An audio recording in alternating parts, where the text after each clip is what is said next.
You know that moment someone asks, how was your morning? Or maybe, what's your day looking like? And you just sort of hesitate for a second, searching for the right words, especially if you're trying to sound, clear and confident in English. That little pause, it can feel like a real hurdle sometimes. Okay, so let's unpack this a bit. We often just overlook how rich our daily lives are with opportunities to practice English, like all the time. Today, we're doing a deep dive into this really practical guide. It's called Your English Day, a daily routine guide. And our mission, really, is to help transform those everyday actions, those simple things, into a compelling narrative you can use in any conversation. Yeah, and what's genuinely insightful about this guide, I think, isn't just the vocabulary list. It's how it structures the day, showing these linguistic pathways. It talks about building a toolbox of sentences, which is great, but it's more strategic. It helps you pick the right tool for the moment. So those common questions feel less like a test, more like an invitation. Exactly, an invitation to share. So by the end of this deep dive, hopefully you'll have a clearer way to describe your own day, but also maybe understand how to build those descriptions.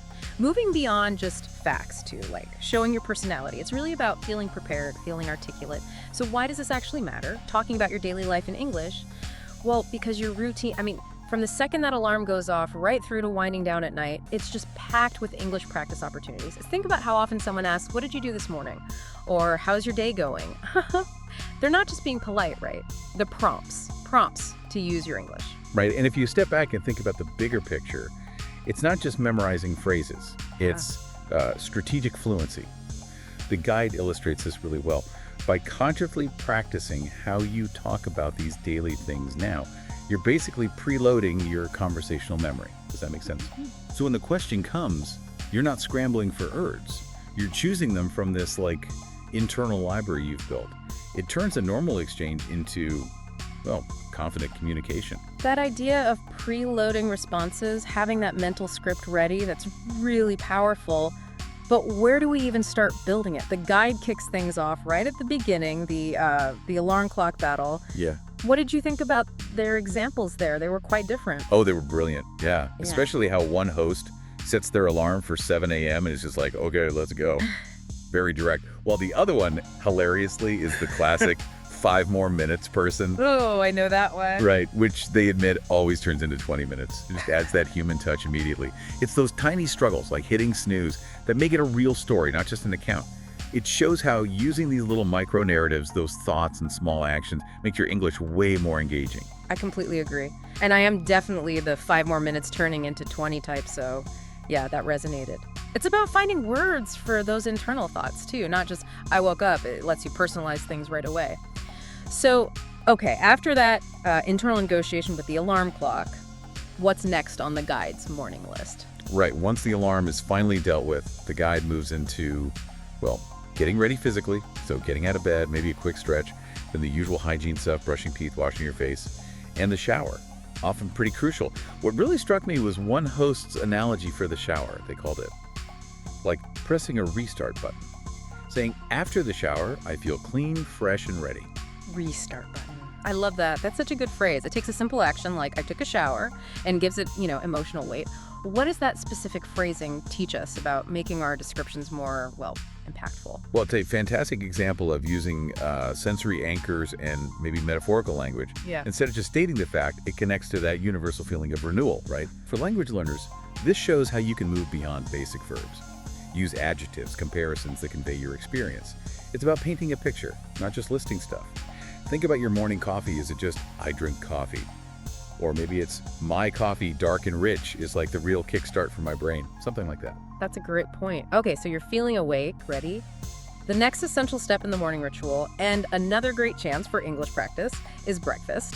And the guide gives us some really nice contrasting examples here, too. One host usually has bread with butter and jam, sometimes eggs, and coffee, of course. And on weekends, if they're feeling fancy, pancakes it is. But the other host describes coffee as their best friend, which I relate to, but keeps breakfast simpler. Usually just tea and toast, maybe cereal with milk sometimes. Yeah, and a key insight there is how the guide uses these simple actions. I eat bread, I drink coffee, I eat eggs, not just as separate facts. They become like narrative chunks. The power is in how you combine them, how you sequence them to tell the story of your morning. And notice the adverbs too, usually, sometimes. tiny words, but they're so useful for conveying habits precisely. Right. Makes it sound natural. Exactly. It's about building those bridges between the basic blocks, not just stacking them up. Absolutely. Those simple sentences, plus those little adverbs, they start telling a unique story about your day. Not just what you did, but how often, how you feel about it. Okay, so after breakfast, the guide shifts to that crucial phase. Getting ready to leave, preparing for work. It details this pre-departure checklist, putting on clothes, checking your bag, doing that final scan. You know, lights off, wallet, phone, keys, making sure everything's sorted before you walk out the door. This checklist idea is super practical, but it also makes me think of when the checklist doesn't work. The guide has this brilliant, slightly embarrassing story about keys, and I think we can all relate to that feeling. The host talks about locking themselves out once because they forgot their keys, which then led to this really strict, almost ritualistic double-checking routine. I actually had a similar panic just last week. Rushed out, left my notes for a presentation right there on the kitchen counter. Oh no, that's the worst feeling. Total panic. Yeah, those moments are awful. But they really highlight the power of using a specific anecdote, even one that's a bit embarrassing. It just makes the conversation so much more human, more memorable. It turns a generic, I check for my keys, into I meticulously double-check my keys ever since that one time I locked myself out. That personal touch, that little bit of vulnerability, makes your story relatable, authentic. Oh. Which is exactly what people connect with, right? Even when learning a language. Exactly. It really humanizes it. And then finally, the guide describes that moment of actually stepping outside, taking a deep breath, maybe saying to yourself, okay, let's go. It's like the final little punctuation mark before the outside day really kicks off. So once you're at the door, what's next in the guide's story? Well, it moves into the actual work life. And here's where it gets kind of interesting for us, actually. Both hosts in the guide, they work as software engineers at the same company even.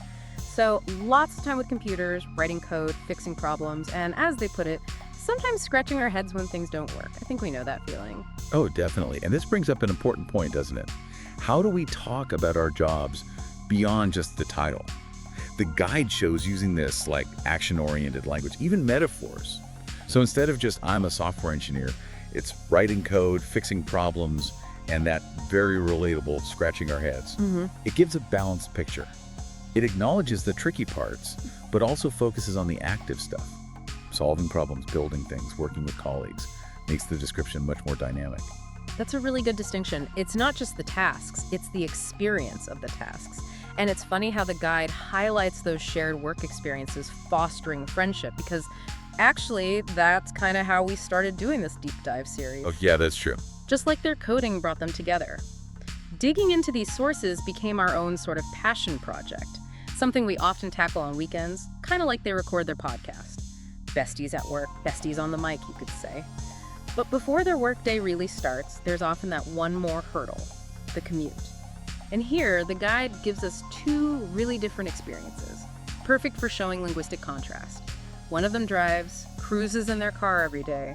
The other host jokingly calls her Miss VIP.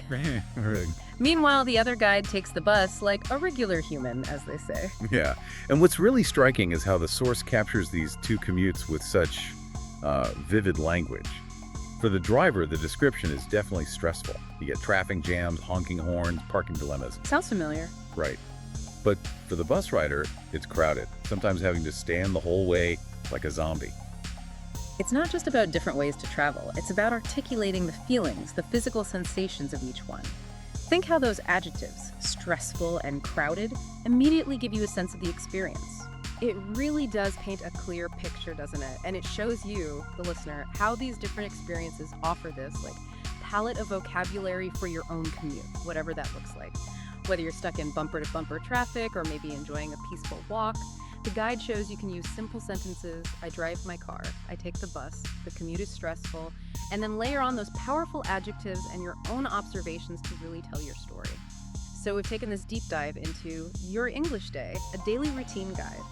We've looked at how to talk about everything from that alarm clock struggle to the commute. We've seen how combining simple narrative bits with specific details, those useful adverbs, maybe even a funny story, can really turn your day-to-day stuff into a confident narrative that truly reflects you. Absolutely. And if we connect this back to the bigger picture, learning to talk about your routine isn't just language practice. It's really about owning your narrative. Sure, it builds a strong foundation for more complex chats, but I think more importantly, it boosts your overall confidence in English. It gives you the tools to express your authentic self, you know, in any situation. It moves you from just giving information to actually sharing your experience. That's beautifully put. And as we wrap up, maybe something for you to think about. Consider your own day, right from that first alarm sound to when you settle into your work or whatever your routine is. What's one new specific detail or maybe a feeling that you feel you can describe now in English, something you might have struggled with before, maybe finding the right word or adding that personal touch? And how does actively shaping your daily story in English or any language actually change how you perceive or even appreciate that day? Something to ponder. Until next time, keep exploring your English day.